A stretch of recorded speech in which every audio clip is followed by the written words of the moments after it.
Excellencies, Lords, ladies and gentlemen, thank you very much, Lord Hague, for that most generous and unworthy introduction.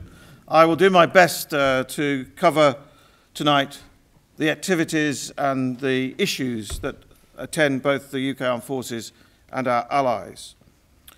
I think we've got much to celebrate in terms of the success achieved in 2017.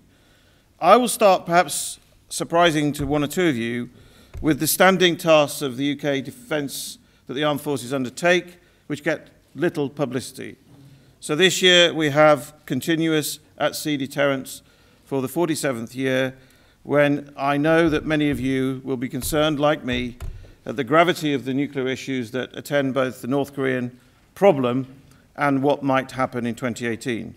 So I don't think I therefore have to emphasise to this audience how important our continuous at-sea deterrence is. In addition, we have conducted maritime security and support to both the National Crime Agency, UK Coast Guard, all our infrastructure around the UK, and the UK Border Force and Fishery Protection. So what? Well, maritime security is now an important task as part of national resilience and also maritime counter-terrorism.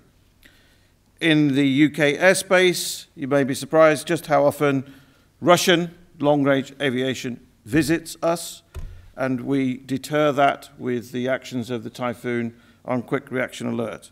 And we do exactly the same in defence of our overseas territories. We've delivered Homeland Security, both with conventional and special forces configured for that work, and twice in 2017, once in May as a result of the Manchester attack, and once in September, we've put, with care and with very careful mission, UK troops onto the streets of the UK.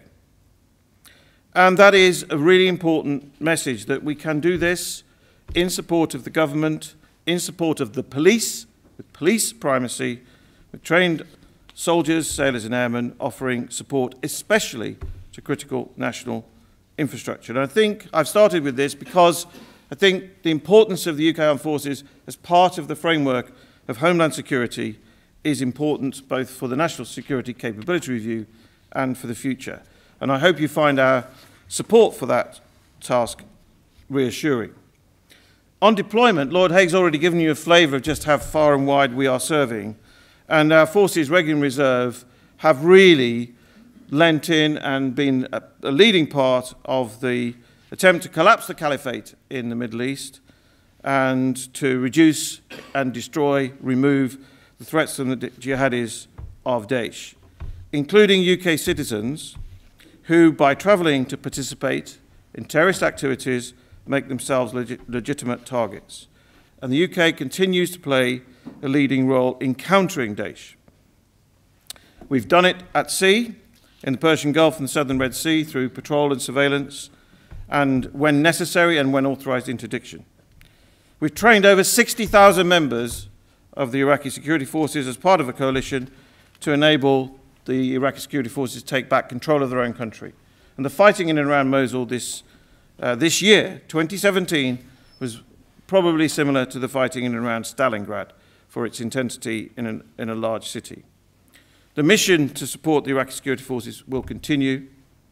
And the Royal Air Force has flown now over 2,900 combat missions with, I would highlight, Tornado and Typhoon, which have conducted the strikes.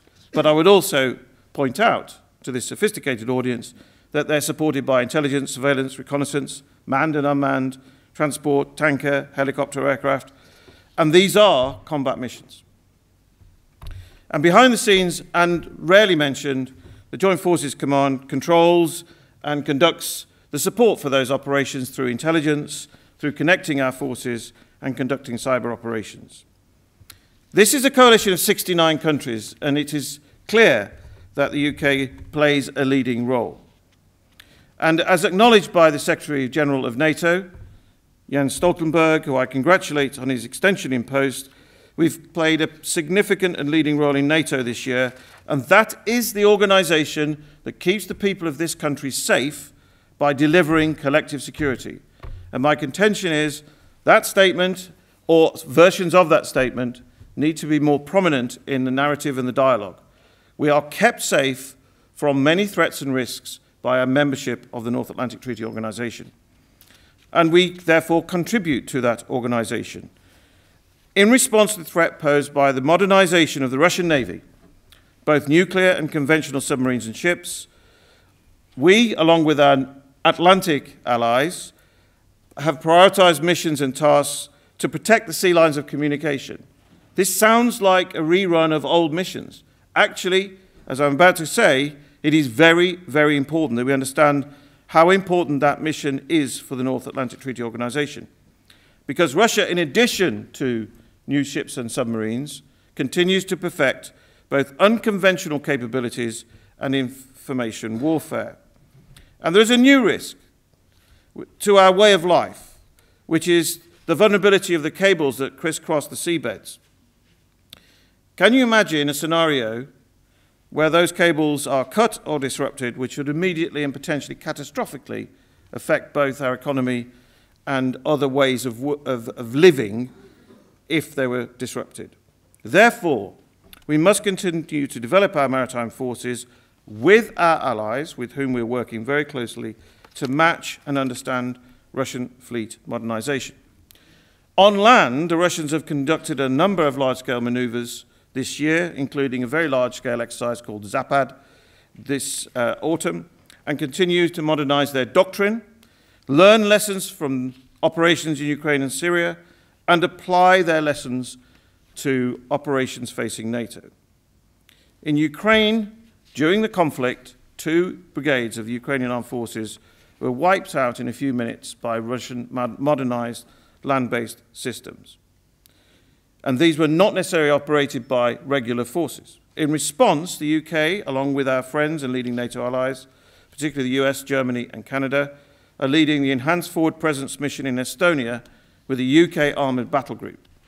I visited, and many other people have visited, and I reassure you we will continue with this mission. It is impressive, the speed of response of the alliance with our friends in US, Germany, and Canada, leading a forward presence mission in Poland, Latvia, Lithuania, and Estonia.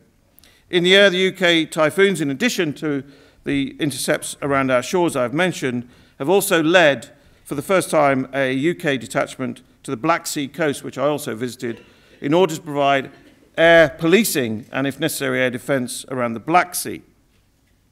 And very flexibly, the Typhoons have also supported the battle group and NATO forces in Estonia.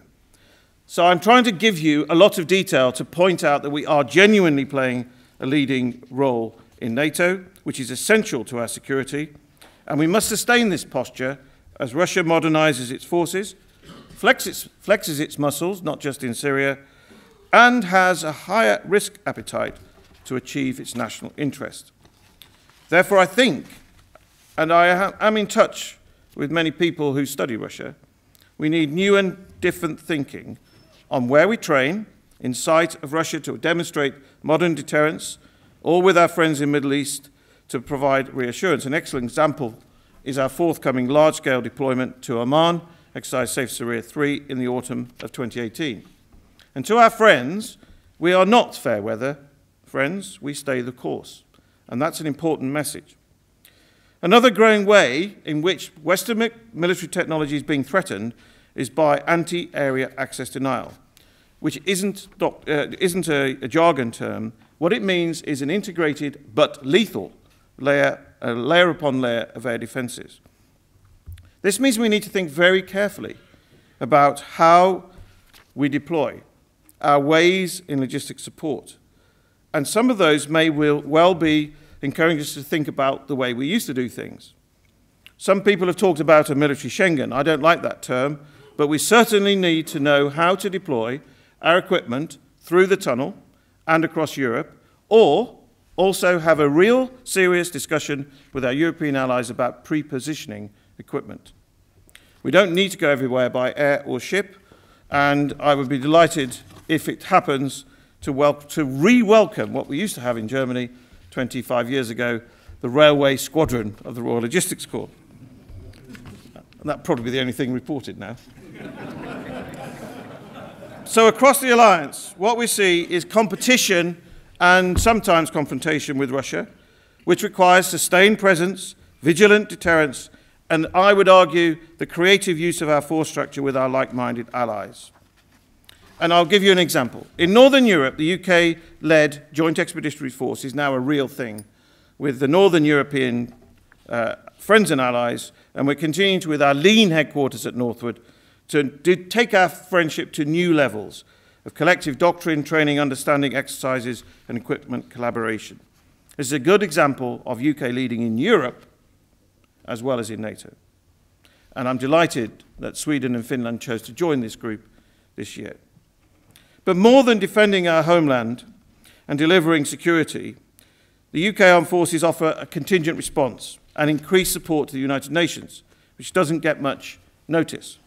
Both recent Prime Ministers have told the General Assembly we will step up to the UN peacekeeping challenge in order to honour our P5 obligation, and we have done so.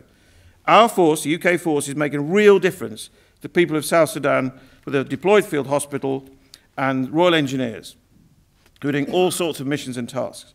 In Somalia, we're doing command control and staff support. In Cyprus, we continue to find new ways to make the mission more efficient. And I and many other senior officers, including my deputy who was at a recent conference, are committed to help the UN reform its processes, deliver better command and control, logistics and intelligence. Because UN peacekeepers all too often in this world, sadly, are not immune from attack. We also show not just responsibility to the P5, I am going to mention the European Union. We continue to contribute 18% to EU military missions, and as Brexit becomes a reality, we remain committed to European security, capability development, and future plans. What I don't know yet is how we will do that. My analogy would be to keep the door open to contribute in our national interest to a new way of cooperation with our European friends and partners.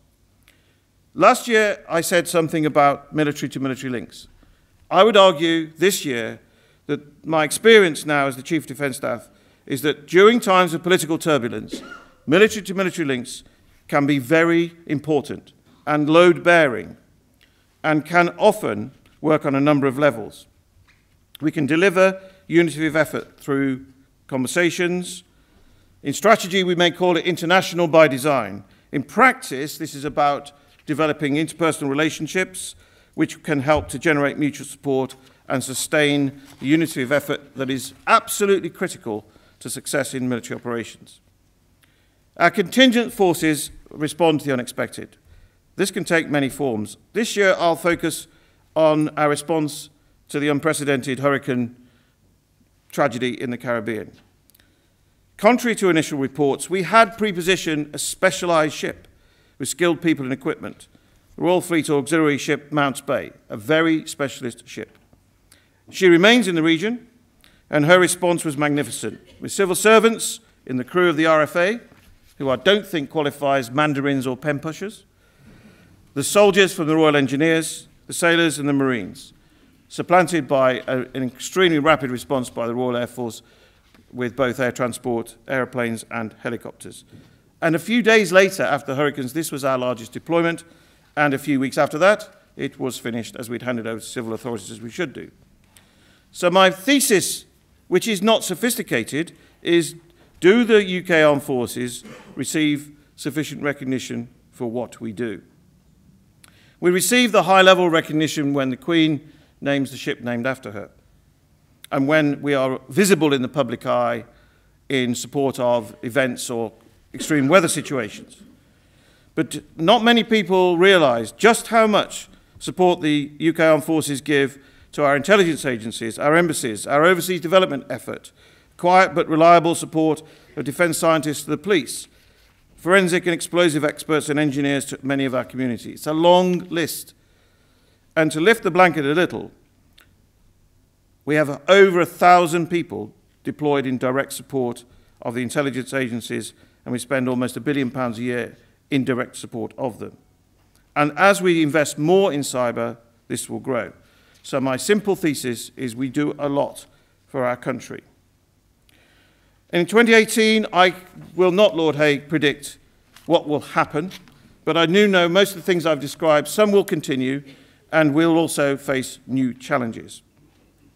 We have a national security strategy as recent as 2015, and it's under review, a process that we and I continue to support.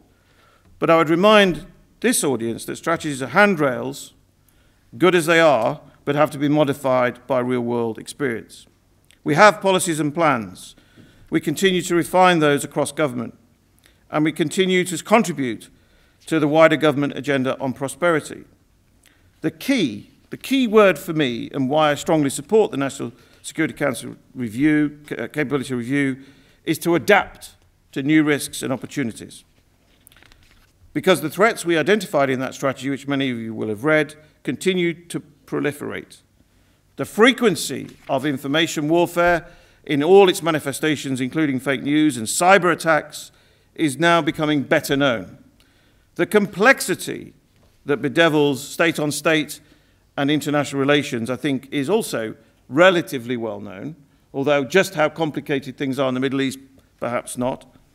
And the mendacity of many of the challenges we face, from North Korean proliferation to the examples I've given about Russia, would suggest to me that it's simply true we must adapt, and not with nostalgic and sentimental ways.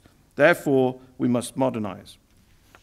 As directed by the Prime Minister and Parliament, we're modernising the nuclear deterrent with a new Dreadnought class of submarines and continue to evolve our Astute class of submarines, deliver the Type 26 and now the Type 31 and River-class ocean patrol vessels. And last week, as you all know, the Queen commissioned the aircraft carrier named after her. And she will provide a very important deterrent capability with poised presence and effect with the Lightning II aircraft, the helicopters and new support ships. So this, I would argue, takes us to a new level of maritime capability interoperable with our allies. And we need to adapt our doctrine. The very good leader of the Doctrine Centre is here tonight, and I know he would agree with me. We must continue to adopt our doctrine to face new risks and threats, including amphibiosity, including many other things I haven't had time to mention. And there's been much speculation on the future of the Royal Marines and their specialist shipping. Let me be clear, the fighting prowess of the Royal Marines is and will remain world-class. We're recognised as one of the few NATO nations that can deliver amphibious effect. Where and how and when will evolve to meet the threats I've described. But can I be clear tonight that reductions to the Royal Marines and their ships that are required to support them remains speculation. We have to, though, think about the threat. I've mentioned anti-area access denial. And it's absolutely true, and I know that many of the specialists here who have been studying Syria know this. There are many advanced surface-to-air missiles in Syria. There is now real electronic warfare being conducted in and around Syria. There are ground-launched anti-ship missiles all over the region, and the risks posed by unmanned small boats packed with high explosive is not a theory or a movie story, it's a reality. Therefore, we need to innovate. And I worry, and I have spoken in this platform, Lord Hague, before about innovation, and Mike Clark may remember that. And I always say the same thing. I worry that we descend into process. Innovation should not be a process or a slogan. It is the way we respond to the new threat environment. We need now to take big bets on what might work to both update our existing equipment and deliver new equipment. And this needs to be done in months and not years. This challenges existing structures, process, and one or two people in this room to be more creative, take more risk, and focus on output. If we don't change with the threats we face, we risk becoming overmatched. And this should be the main effort, is the main effort for our Chief Scientific Advisor, our science labs, working where appropriate with our allies, means faster modifications, sometimes taking risk on test and evaluation, and developing operational capabilities via demonstrations and experimentation. And we have to do this. We also need to leverage and understand our friends. I talked about the Joint Expeditionary Force. This is not a one-way relationship. Yes, it's UK-led, but we are learning a lot from our friends as we develop this force. So my second thought about this is we need to be much, much less bespoke when it comes to equipment. We don't have a monopoly in making the best stuff, and we need to be very guarded and careful about simply seeking higher specifications. We've developed responses already to information operations, cyber, psychological operations. I commend the work of the Army 77 Brigade, and we'll continue to do so with our partners in intelligence agencies. But this can also challenge traditional norms. I think we need to take more risk and be more creative with both reserves and contractors to develop a true total force for cyber. And this could be and should be exciting work. But it's not just the force structure that needs to adapt to the threats we face, it's also our major partners and suppliers. Because bespoking costs a lot, and we have to increase both availability of equipment and reduce running costs. And we look for innovation with our partners, and we look for it soon. So which brings me to affordability. I know that if I said nothing about affordability, I would just be questioned for the time available about affordability. So the facts are clear. The pound has fallen in value, the cost of some of our complex equipment has risen, and we need to give our people appropriate remuneration. Therefore, we have to deliver efficiencies, reduce overlap between the services, reduce non-frontline functions, and be more creative with the whole force. The whole force, to me, really matters. It is regulars, regular reservists, called out under appropriate conditions, volunteer reserves, twice the citizen, as Winston Churchill reminded us, sponsored reserves in industry. Fantastic example is the sponsored reserves from a company drive our tank transporters. We've kept a large fleet of tank transporters. That has been a strategic contribution to the mobility of the NATO alliance this year. We have sponsored reserves who also service our airplanes and deploy with our squadrons. And our civil servants and our contractors. That's what I mean by the total force. We now introduce through secondary legislation flexible engagement, which matches what our young people tell us they want, which is a more flexible career. So these terms are not just financially driven. This is, I believe, the structure we need to respond to the future. And I want to make maybe one of the first CDSs to do this, but here tonight I want to make a particular plea for civil servants in the Ministry of Defence. They're not mandarins or pen pushers, as I said earlier. They deliver capability. The crews of the Royal Fleet Auxiliary, the scientists who invent the counters to improvised explosive devices that saves the lives not just of UK soldiers, but many of our allies and friends. The special advisors, the political advisors out in all our theatres of operations, and yes, the people who look after the money. These are also very much part of our capability in the total force. So that's what I mean when I say we need to address the affordability challenge by being more efficient in order to be more effective. So we need to adapt, I've made that clear. We also need to take some risk on new and now proven in industry technology. We are not at the forefront of adopting artificial intelligence or algorithmic warfare. I thought I'd struggle to say that, but we need to be. Because that's a way of becoming not just more efficient, but more effective. And you know, as I look back on the year that we've just remembered, battles from 100 years ago, I'm struck by just how much innovation there was 100 years ago. When you read the detail of the Battle of Cambrai, which is 100 years ago, a couple of weeks ago, it was very much about innovation on the battlefield and achieved a remarkable effect. Look at the way in which medicine developed in the First World War from 1914 to 18. Look at the way in which air power developed in the First World War. I know we'll recall and remember 100 years of the Royal Air Force next year. But you just look at the power of air power to change outcomes in 1918 compared to the flimsy experience of 1914. And of course, this year we've also commemorated 75 years of the end of the beginning at Alamein, a very moving ceremony. But there again was a battle that was riddled with innovation, new tactics, long-range desert group, and so on. So there's nothing new in modernizing the existing force structure. We may not face the threat of invasion as we did in 1940, but we do face a serious threat and risk picture. So I think we need to think with our friends and allies around the world about how we adapt to the future. And I would also point out, and I do travel a lot, just how good the UK Armed Forces are at international work, in coalition and alliance, building and influencing around the world. It is something we're particularly good at. And for me personally, Global Britain is not a slogan invented post-Brexit.